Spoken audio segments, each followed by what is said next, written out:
The FBI's investigation into Hillary Clinton email servers revealed several security vulnerabilities. FBI Director James Comey outlined some of them yesterday, and he called the security culture within the State Department lacking. None of these emails should have been on any kind of unclassified system, but their presence is especially concerning because all of these emails were housed on unclassified personal servers, not even supported by full-time security staff like those found at agencies and departments of the United States government, or even with a commercial email service like Gmail. She also used her personal email extensively while outside the United States, including sending and receiving work-related emails in the territory of sophisticated adversaries. Given that combination of factors, we assess it is possible that hostile actors gained access to Secretary Clinton's personal email account. Alec McGeorge is a former ethical hacker and contractor for the Department of Transportation and joins me now. So, Alex, let me understand exactly. I think a lot of people are concerned to learn from FBI Director Comey that perhaps hostile actors could have gained access to Hillary Clinton's emails while she was traveling abroad. How? Well, I'm going to take it one step further. I'm going to say hostile actors almost assuredly gained access to her email. And granted, I'm not Director Comey, but I can make these sorts of pronouncements. I mean, it's just too easy.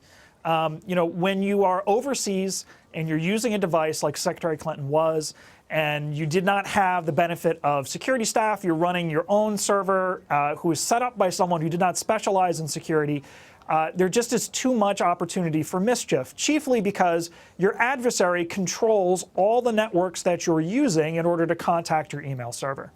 So how common, then, is it for foreign countries to spy on government officials of other countries?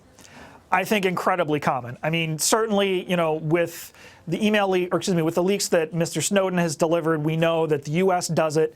We also know from other leaks, thanks to WikiLeaks, that other countries do it. I mean, this is pervasive. This is what we have the NSA and the CIA for, is to obtain intelligence on foreign officials for U.S. interests. So I think a lot of the American people are going to be concerned. I mean, we had Tom Cotton on our air this morning on CBS This Morning, and he said, as a member of Congress, he doesn't even take his cell phone to Canada, much less to a country where hostile actors may be present. I mean, is that a concern for the American people? And does that say a lot about her judgment, Hillary Clinton's judgment to be president?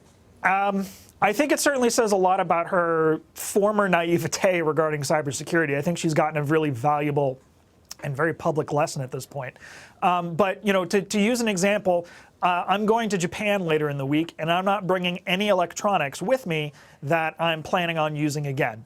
Now, this is because I have like a higher than average level of paranoia, but when you're the Secretary of State, I think it behooves you to be a little bit skeptical and be a little bit more cautious than your average citizen. So I absolutely think it was ridiculous that she was even allowed to do this by her security staff. Yeah, I mean, when you hear a senator from Arkansas saying that he wouldn't do it in Canada, it does seem striking. Let me ask you one last question. And FBI investigators also found that Hillary Clinton's servers were not sufficiently secured.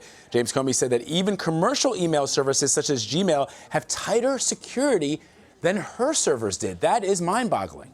Yeah, absolutely. I mean, it is actually surprisingly difficult to secure a server like email, like, well, for example, an email service. So the basic principle here is, with email, anybody can send you email from anywhere in the world, right? So you have this server, and it's chumping a bunch of data that other people provide it, and that is where problems come into play. So because Secretary Clinton was using her own private server that was not staffed by security personnel, and that was, you know, set up by someone without a security background.